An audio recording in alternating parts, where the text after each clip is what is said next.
If I start telling people about hell, I might just scare them off. Where are you going to scare them off to? Hell number 2? Or are you just going to sit there and let them burn? Give people a short version of what this New World Order would look like, or what they're trying to do, because we know about the environmental movement, we know about the United Nations, the Council on Foreign Relations, and so many different organizations. Just give them, from your understanding, what all these things mean, and how it's going to come about. Well, you see, after World War I, the world became a much smaller place. We had the advent of airplanes and such at that point, and eventually, between that and World War II, we had, airline travel, and things were a lot easier. And the Illuminati was well aware of these things. And in order to keep their plans and their goals perpetuated, they set up and created certain front organizations. The first one being the Royal Institute of International Affairs. It's located in London, and that was back in 1917. After that, they created a sister organization, but it was for America. That one was called the Council on Foreign Relations. Then after that, you got the United Nations, the Bilderbergs, the Trilateral Commission, and let me just think. I'm not sure if I said all of them or not. I think Round Table? Well, there's 6 of them. The Trilateral Commission. Okay. And it's through these organizations that they established that their plans literally are constantly moving in a never-ending process. If you compare the membership, every single one of groups to the other, you'll find that they're interconnected. Right. There's no doubt of it. And if you really want to get into this, look at the topic of discussions that they're having, and they're all discussing the same thing. I wrote a DVD on that, and it's called Frontmen of the Illuminati. And when you look at the evidence, there's absolutely no doubt. Not only are they interconnected, but that they were definitely created by the Illuminati, and that their plans for the New World Order is consistently and constantly perpetuated on a global scale now. Think about the internationalists that meet regularly at the Bohemian Grove.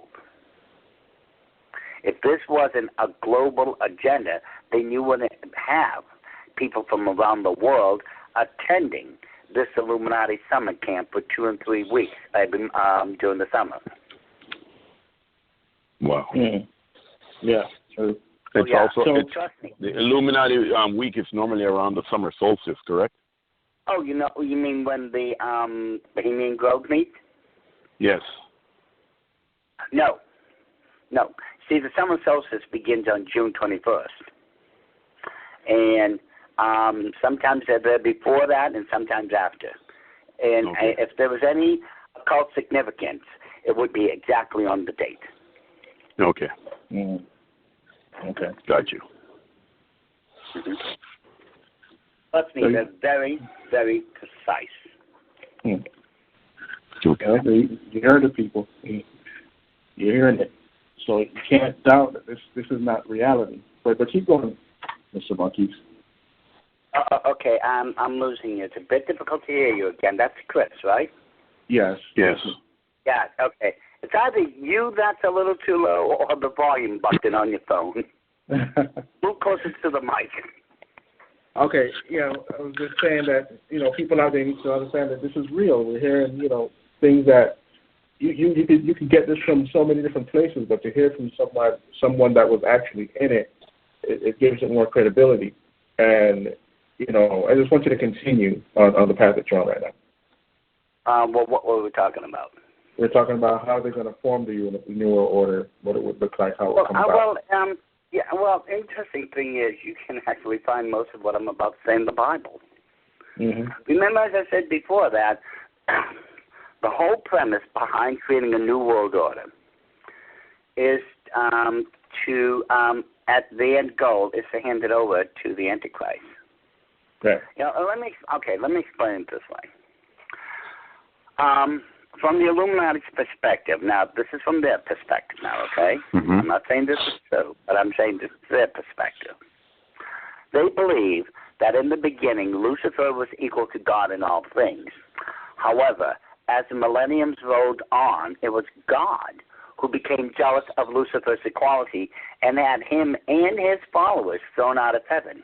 And that right now, the Illuminati are convinced that they're summoning up enough of the force to where at the Battle of Armageddon, they're going to kill God and the Holy Spirit and put Lucifer on the throne where they feel he rightfully belongs. And right now, Christ is supposed to be chained to a huge boulder in hell because it betrayed the cause. Wow. That's how we see it. You see, it comes down to perspective.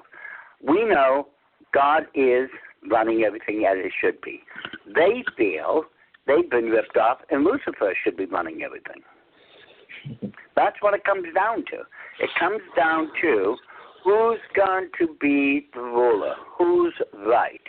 And since Satan, in the very beginning, after the Great War, when he was cast out of heaven, and thrown onto the earth, well, if he couldn't take heaven, he was going to take earth.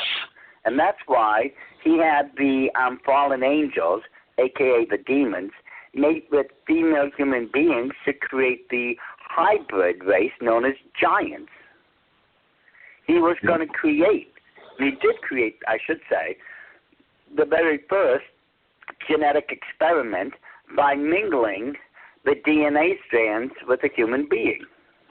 And the reason he did this was because he was going to keep the earth and he needed an army to do so. And this is what it's coming down to again. The battle isn't over. It never has been, not yet. It's going to come down to the tribulation period. Remember, during the tribulation period, this unknown Antichrist figure is going to have absolute authority over the earth for 7 years. Yeah.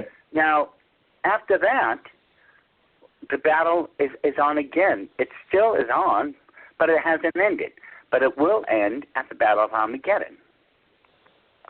The New World Order is based on this entire premise. One global dictator under a one world religion, under a one world monetary system. And this is what the whole of what they've been doing is based on. They've got to take control of absolutely everything so that their final plans for the big showdown at Armageddon goes their way. They're convinced that if they pull the entire resources of the earth together, they can defeat God and his forces. That's why they've been trying to take everything. That's the reasoning behind it. That's why the New World Order. And I hope I made sense here, because this is not... No. It makes sense, because, some of what you're saying, I hear that teaching from Gnosticism. To flip all. Where do you think it's from?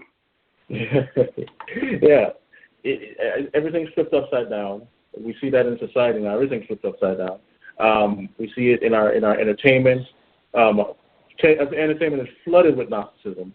And then you talk about that. I wouldn't say Gnosticism, because remember, Gnostics believe that, well, they don't believe in God, but they believe in enough of God just in case. Okay. All That's right. a Gnostic. Yeah. You're Gnostics, you're agnostics. That's the way they've always been.